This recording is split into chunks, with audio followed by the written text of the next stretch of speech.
So what if I told you that you could get a full health screening, not at some clinic, but right from your couch using your phone, and all in the time it takes to make a cup of coffee?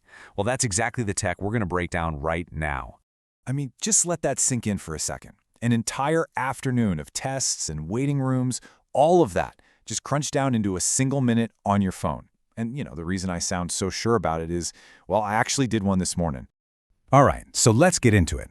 First, we're going to cover what this 60-second check really is. Then we'll peek under the hood to see how it all works. And, most importantly, we're going to talk about why any of this actually matters for you and your health.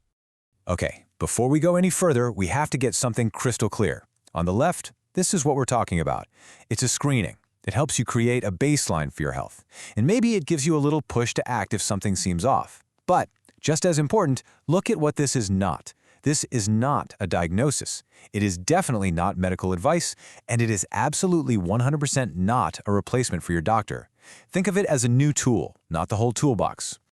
So what is actually going on during that 60-second scan?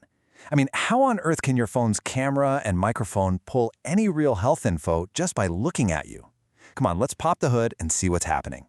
The whole process is just ridiculously simple. You open the app, you give it the usual permissions for your camera and mic. Then, you just stare at your phone's camera for about 30 seconds, you read a quick paragraph out loud, and boom, that's it. Your report is ready. 4 steps, and you're done in under a minute. And this is the really cool part. This is what the AI is actually picking up on. It's looking for these tiny, almost invisible changes. For heart rate, it's not listening for a heartbeat. It's watching for super subtle shifts in your skin tone that show blood flow. For stress, it's catching micro-expressions you don't even know you're making. And when you talk, it's listening to the acoustic patterns in your voice to check your respiratory clarity. It's honestly mind-blowing stuff. So, okay, the tech is pretty slick, but so what? Why does it matter? Well, the real value here is that it helps solve a problem that, let's be honest, pretty much all of us have faced. 20 minutes. That's it. That's the average amount of time a person over 50 actually gets observed by their doctor in an entire year. At 20 minutes. Everything that happens for the other 364 days, it's basically a total black box. And that is the gap these little screenings are meant to fill. See, if you do them a few times a week, you start to build your own personal baseline. You learn what's normal for you. And that gives you the power to answer that one nagging question we all hate. Do I feel bad enough to actually call the doctor? Let me tell you a quick story about this. A friend of the author had been using one of these apps for a few months, so she knew her baseline really well. And then, one day, the results looked different. Her report flagged 3 specific things. Her resting heart rate was higher than normal, her respiratory clarity was lower, and her stress markers were up. Now, you could probably explain away any one of these on its own, but all 3 together, that painted a pretty clear picture that something was up. And here's the key part. That screening gave her the little nudge she needed to actually make the call. She went to her doctor, and sure enough, she was diagnosed with early-stage bronchitis. She caught it just in time before it turned into something much worse. The app didn't diagnose her, it just gave her the confidence to get professional help right when she needed it. Now, of course, with any powerful new tool, you've got to know the rules of the road. So let's talk about how to use this kind of technology safely and, smartly.